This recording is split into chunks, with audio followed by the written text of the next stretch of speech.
of what the ministries at St. Bede's are doing, and this is where Ministry of St. Bede's. I got to chat with him one day. He did not tell me I was going to be on video, so I'm still hating on him a little bit over that. But next week, Lisa's actually going to be talking with him about our upcoming winter shelter week that we'll be doing in February. So, an inspiration in so many ways. He's got a great podcast. He's got a great blog. Just amazing things through and through. So I highly recommend if you ever just need motivation in the morning, Coach Mar is your guy.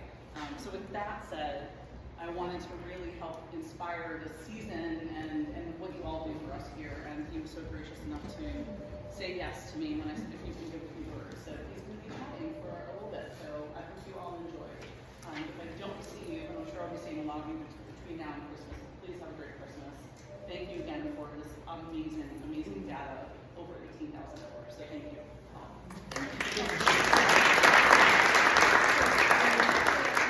So, talking with Liz about coming in and giving a little talk, we talked about different ideas, and we settled on service.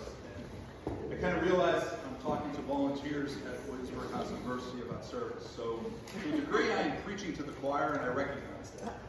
But what my goal today is that maybe there's a different perspective, or you could think of things different. And I'm going to give 3 points of language and 3 points of mindset that are a little bit different. So maybe where we can take that to the next level. There's a saying that the enemy of being great is being good. So maybe there's an opportunity to raise that level to be great. And I like to look at it from doing things different instead of better. You can always do things better. What's the better mousetrap? How can we be better? But I've come to learn in business that doing things differently often has a greater impact. And I'll give 2 examples of that. First of all, Uber. Uber didn't try to become a better taxi service or a better town car service. Uber became something totally different. They rewrote the whole way of which you get cars and get vehicles for hire in cities. And then the other one is IKEA. IKEA didn't set out to be a better furniture store. They just totally redid the whole script and looked at doing things differently. So I think if you look at things differently, you can get that bigger impact in doing it. So hopefully I give some nuggets, and I'm going to start with 3 ways of language that are a little bit different. First is being versus doing. Society likes to define us by our accomplishments, by what we do. They like to say, well, here's who you are because I look at all these things that you do. When in essence, it's backwards. What we do should flow from who we are. It's our being that matters, not necessarily our doing. And 2 examples of that. So you can do a diet, you can do exercise, or you can be a healthy person. Think about it. If you're being a healthy person, when you're going to do a diet, you're probably going to do exercise. But you're also going to think about your sleep. You're going to think about your stress. You're going to become a more charitable person. If you're look at that, as opposed to just focusing on what you do, focus on who you are as a person. The other one is, you can read your Bible, you can go to Mass, go to services, you can say your prayers, or you can be a child of God. Where if you are a child of God, all of that will flow. You will do all those things, but who you are, it will change. Your being will change. You'll approach people differently. So instead of thinking about what we're doing, think about what we're being. And I know some of you, it might be semantics, but they're related, but the doing has to flow from the being. If we define ourselves by what we've done, a lot of people do that, it's achievements, it's recognition, it's awards. We're putting our value in the hands of others. Who determines if you're going to get a raise or a promotion? Somebody else, not you. Who determines what awards you get? If you're an MVP in a sports or whatever, those are all voted by somebody else. So doing and hanging your self-worth on your accomplishments as opposed to who you are as a person can be a challenge. And the best example, and I can still use this example here, I'm starting to realize I'm aging out of some of my examples, but by and large, Sugar Ray Leonard, right? Everybody knows boxing great Sugar Ray Leonard. So I'm going to read a quote from him. Nothing could satisfy me outside the ring. There's nothing in life that can compare to being a world champion, having your hand raised in that moment of glory with thousands, millions of people cheering you on. Sugar Ray Leonard defined himself by his doing, by his accomplishments in the boxing ring.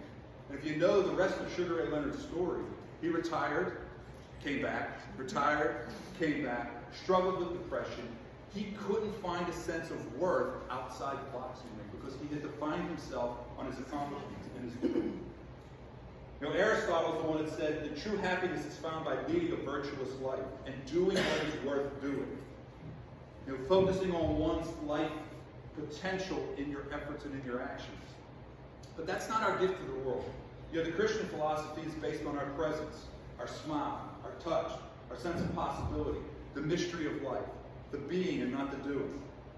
You know, there's the being well. That's kind of evaluating ourselves when we think about being well against true north, or what that standard is, right? It's not necessarily how far did we get, or what's the scoring metrics. It's who we are as a person. Being well versus doing good. So examples on that. Lance Armstrong and Barry Bonds, for you sports fans. Both of those did very well. Incredible feats, incredible achievements. Would you say they were worried about who they were as a person and being well? A little bit challenging from that standpoint. So what you do should flow from who you are. Businesses fall into that same trap. Your businesses want to have that social impact, philanthropy, environmental sustainability, and they feel that being well can come from doing all these acts. But really being well, the best way to put it is, do we need another food manufacturer building a playground for kids? Or do we need food manufacturers thinking about how they don't fatten their children in the first place? You know, one's being well, and one's trying to do things to cover it up. So, being versus doing, right? Distinguish between them in the order that makes the difference. So the second thing with language is get to versus have to. Do I get to do something, or do I have to do something? Getting to do it is a privilege. Getting to do it is a gift. Having to do it is an obligation. Do I have to take the kids to practice, or do I get to take the kids to practice? I used to love to take my kids to practice. I looked at it as a privilege and the gift that I got to spend time with my kids in the car. And there's nothing like taking 3 middle school girls to practice with them chatting in the back and forgetting that you're in the front seat, and you learn a lot of what's going on. So I didn't have to do that. It was not an obligation. It was a gift. I get to wash the dishes every night. And I approach it from that standpoint. I don't have to wash the dishes. I get to. Somebody else has made an incredible meal for me to eat. I've got the blessing to be able to do that. So I look at things from that privileged perspective of getting to versus having to. Right? When we see it as a privilege, we see it as a gift, working with people, working with individuals. So I've been in the sales business world most of my life, and I had one company where the president said, you know, it's a privilege to serve our customers. Customers can be a pain. I'm sure your clients can be a pain here, type of stuff. They're challenges. But getting to serve them is a privilege. You know, in the business world, there are customers. They can take their business elsewhere. And if you look at, I have to listen to this customer whine one more time, right? You get to listen to them whine because you have their business. So look at it from that privileged perspective. Albert Einstein said there's only 2 ways to live your life. One is though nothing is a miracle, and the other is that everything is a miracle. Well, instead of miracle, put privilege in it. Though everything is a privilege that we get to do. So we need to recognize what we do every day is a privilege. We get to serve our neighbors. It's a privilege to do that. So the third piece, vocabulary to think about, kind versus nice. Kindness is not niceness. You know, nice and niceness doesn't appear in the Bible any translation. Kindness, it's all over the Bible. Old Testament, New Testament, Gospels, Acts, Paul's letters. As a matter of fact, it's on the short list of the fruits of the Holy Spirit. Being kind is biblically motivated, right? But it's basic and it's simple. It's just an approach to things. My father told me in high school, he kind of compared kindness and niceness to be. He said, if somebody offers you a piece of gum because they have an extra one, that's being nice. If somebody offers you the piece of gum because your breath's a little squirrely, that's being kind. To this date, if somebody offers me a piece of gum, I take it. So, you know, it's what's missing, I think, today, is people don't really embrace kindness. You know, kindness is acts of mercy. Kindness is works of love. Kindness is working with the underprivileged.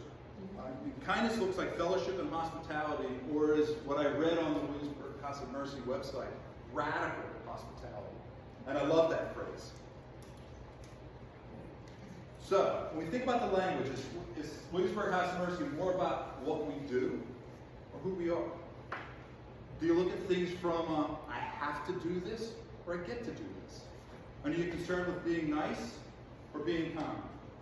Because how you choose your words can make a difference. You know, there's somebody's quote that's out there that your thoughts lead to your words lead to your actions lead to your habits lead to your character, and your character leads to your destiny. So words are very, very important in that cycle. So let me talk about 3 mindsets. We've got first, be a blessing. Be a blessing versus doing good deeds. You know, my father always said, pay it forward was a way of being a blessing. Right? Add positive value to those around you. Show to whomever God has put in your path love, care, whether they're near, whether they're far. Nelson Mandela, what counts in life is not the mere fact that we have lived, it's what difference we have made to the lives of others that will determine the significance of the life we lead. We have to be a blessing, make an impact, leave a legacy. You know, my take on this is, and it's on my website, I use it a lot, I'm your Huckleberry. And it comes from the 1993 movie Tombstone, Doc Holliday, Val Kilmer's character, right? He says, I'm your Huckleberry. And that was an expression in the 1800s. And it meant like, I'm your guy. If you need somebody, call on me, I'm there. If you need somebody to go with you, you need a job done, call on me, I'm your Huckleberry. And it's believed that Mark Twain named Huckleberry Finn because he was that companion and that support for Tom Sawyer. So I will use I'm your Huckleberry. The way others might use like, hey, I'm one of God's tools. Because God will use whoever is available. So the key is to open up, be available, let him use you where and when he feels the need to. Right? We need to love our neighbor continuously. And I have on here, you know, your neighbors, some people think with serving and mission go across the world. You know, let me go to where third world country type of stuff. There's a lot of work to be done in this community, as all of you know, type of stuff. Love our neighbor, even the guy, and this is not here in Williamsburg, this is where we moved from, who has a rooster that crows all day long, and that neighbor that doesn't clean up the dog. We've been asked to love them, regardless. We're God's tools, and tools are used to make projects, make beautiful works of art, right? The right tools for the right job. But as tools, we could be broken, we could be chipped, we could be dirty. We could sit idle in a toolbox or a garage until the right project at the right time, the tool is used by the master craftsman to whatever the work needs to be done. And think about the finished project when you use a tool. The finished project far outweighs the value of the tool. So be a blessing, be a huckleberry, be a tool, be a resource for the client that walks in. Be willing to work with that person to their path, whether it's short, long, I think that's on your website too, or whichever path it takes. There's a lot of different paths that the clients can take. Be with them. Choose to be a blessing. Second idea, from a mindset. So willing the good of another. So St. Thomas Aquinas, Catholic theologian, philosopher, that's how he defines love, is willing the good of another. Right? It's how the early church survived. Think about it. The church, Christians were going, helping their neighbors. They were loving the unlovable. They were sacrificing for widows and orphans. They were caring for the sick and the dying, often getting sick and dying themselves. They were continuously willing the good of another, so much so that society took notice, started to embrace who and what they were doing. It was a different way of doing things. They weren't trying to be better. They were actually looking at doing things differently. The good of another is an outcome. Willing the good of another drives a conclusion that actually benefits us. You know, it's sort of a self-feeding, willing the good of another, the good gets returned to us, we find more opportunities to do that, we start becoming role models for others to start willing the good of another. All based on love being that verb, that action item, which I think you guys know. I mean, when you think about love as a verb, you've got counseling, you've got listening, you've got honoring, you've got appreciating, you've got affirming. All action items that are done in these four walls all the time with your clients. You know, God's put us in a position to love and serve those who come across our path. Right? He's given us the opportunity. He's given us the means. We must be what matters. And when I think about willing good of another, I go back to my college football days. We had a guy on our team who played maybe 100 snaps in 4 years. And if you think about it, an average starter will play that in 3 games in terms of number of plays. But his contribution was Monday through Thursday. And what he did was he represented the other team. We call it scout team. So he was the other team's center against our defense. And he was the other team's defensive end against our offense. And that year, our nose guard that he lined up against and our right tackle that he lined up against were all Americans. I mean, he willed the good of another Monday through Thursday, getting his clock clean and his butt kicked. And I go back to him as this example because that reflected how he approached life. I still know him today, and he still consistently, he's probably the best person I've ever known that wills the good of another every single day, every chance he gets. So it's the foundation of serving others. It's walking the journey with each client. And it brings us to our third kind of mindset, it's lead by serving. So servant leadership, that was sort of a buzzword in the 70s and the 80s, although it goes back to Lao Tzu, early 500 BC. And it's servant leaders not being leaders based on title or position, but being leaders based on their purpose, their mission, their vision. And I think the best example for this is Martin Luther King and Rosa Parks. So you start thinking about, you know, the movement in the 60s for social justice. Martin Luther King led a movement. But Rosa Parks led in the moment. You know, she served by leading. Very few of us in here will ever be Martin Luther King. Every single one of us can be Rosa Parks. We can serve and we can lead in the moment when we're called to. Our principles and our actions are being tested. We can lead from that standpoint. The servant leader is a servant first. It's not leader-servant, it's servant leader. Serving others. And when I think of leadership, I compare Dorothy versus the wizard. So the wizard led by power, fear. Right? He hid behind a curtain, barked orders. Many of us have probably worked in organizations, businesses where the organizational structure hid whoever was barking out those orders. Compare that to Dorothy. Dorothy led by building a team, understanding, working with people, having a shared result. She was out there in the open, vulnerable. So you can lead by being the wizard, or you can lead by being Dorothy. In this section, Martin Luther King, I'll go back to him because he's got a great quote. I shared this with Liz a while back. Everybody can be great because everybody can serve. You don't have to have a college degree to serve. You don't have to make your subject and verb agreement to serve. You only need a heart full of grace and a soul generated by love. I'm going to share a parable that I heard. Man wants to ask God about heaven and hell. So God says, I'll show you heaven and hell. So I'll show you hell. So they go into this room, big banquet table, loaded with food, incredible aroma. Everything is just top notch. But the people there are miserable. They're depressed. They're famished. Because they have these spoons that go from here to here, and they can't bend their elbows. So they're sitting around just there with all this lush stuff around them, unable to touch it. So then God says, I'll show you heaven. Takes the man into a different room. Same banquet table. Same incredible feast. People are laughing, enjoying, they're nourished.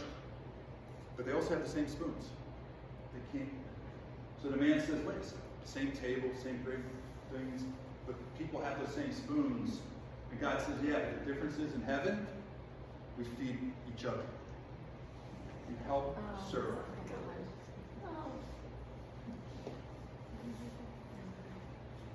Service, every day, be a real difference. There's structured events, Williamsburg House of Mercy has them, everybody has them where you go, and those are great. They fill a need with community. But it's the day-to-day, individual, one-on-one relationship that makes a difference. The more people we touch doing this, the more people It spreads the word. They see what we're doing. We pay it forward. So I like to say, we're answering the call to help our neighbor, and then we're doubling down when we realize we're the only one that showed up. And I had a personal example of that. It was July, the temperature was 95 degrees, and then I get a text asking if I can help somebody move. So I show up at Friday at 4, say yes, I'll help them move, and nobody else showed up. So it was me, the gentleman, and his 2 high school sons. And I kind of got myself into a little bit like, you kidding me? I'm 62 years old. It's 95 degrees out, and I'm just going to move his house. But then I reflected on what I talked about, and I doubled down. I went, you know what? I'm here. Nobody else is. At least I showed up. It changed my whole attitude towards work and support and help. So we can all be a blessing. We can all will the good of another, and we can all lead by serving. We all have that ability. We just need to use it. And to steal a line that I got from Lafayette High School's football team, the strongest ability we have is dependability. Let's be dependable. Let's answer the call when it's asked. So all this, the 3 things with the language, the 3 things with the thought processes, it gets us to community. And there's a quote by a guy named Nick Hilaris that I've gotten to know recently that just moved me when I thought about community. Community is the unexpected byproduct of engaging with the world in enlightened ways. It is the reward for showing up in the world as your authentic self and doing the things that you care about. And when I read this, it struck me, community is a byproduct of our creation. It doesn't feed us. We feed the community. We create it. We bring it to life. It's a fundamental aspect of being human, is interacting. Community raises the bar. We all become accountable not only to ourselves, but to each other in the community. And what I like in the word community is the word unity. It's cooperative action. It's working together, right? The total is greater than the sum of us individually, the synergy that you get out of the community. And we need that, because there's 2 paths that come from that when you have community and unity. First path is it's strong to overcome personal divisions.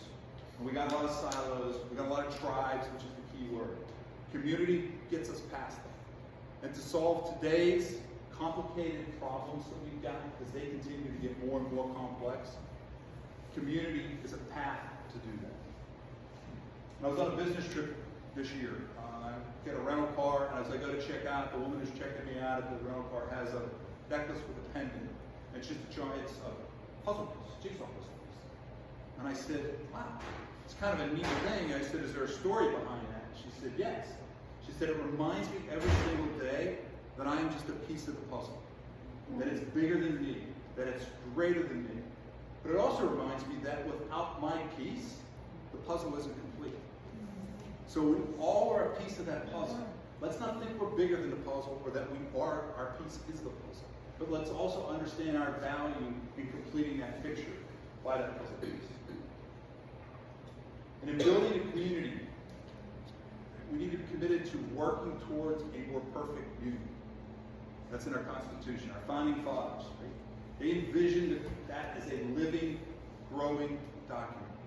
A more perfect union. We'll never get there, and they knew that. It's continuing to work, continuing to strive. It's an endless pursuit as we move forward, and community is what drives that. But God created you to be in community, to be in relationship with each other as well as Him.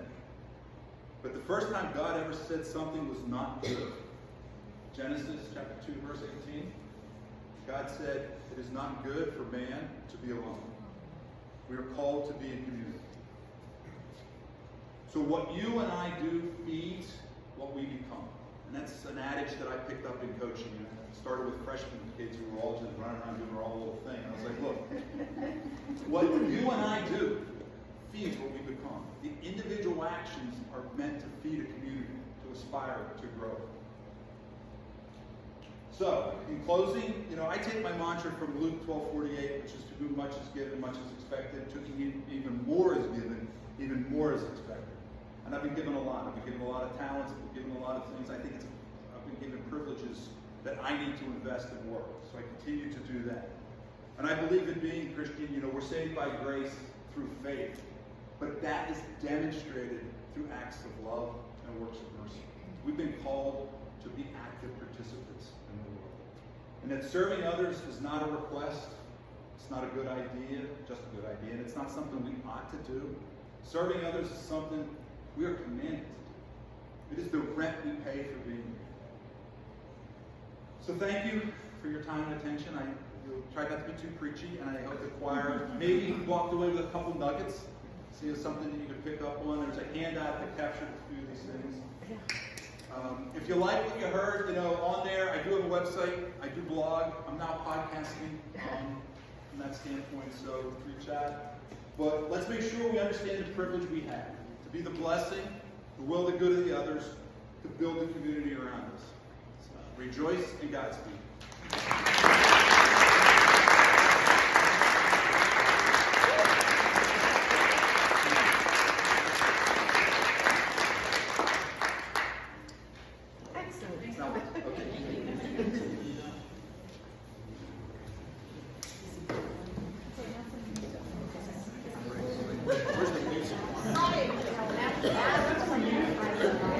Yeah, now it's Frank.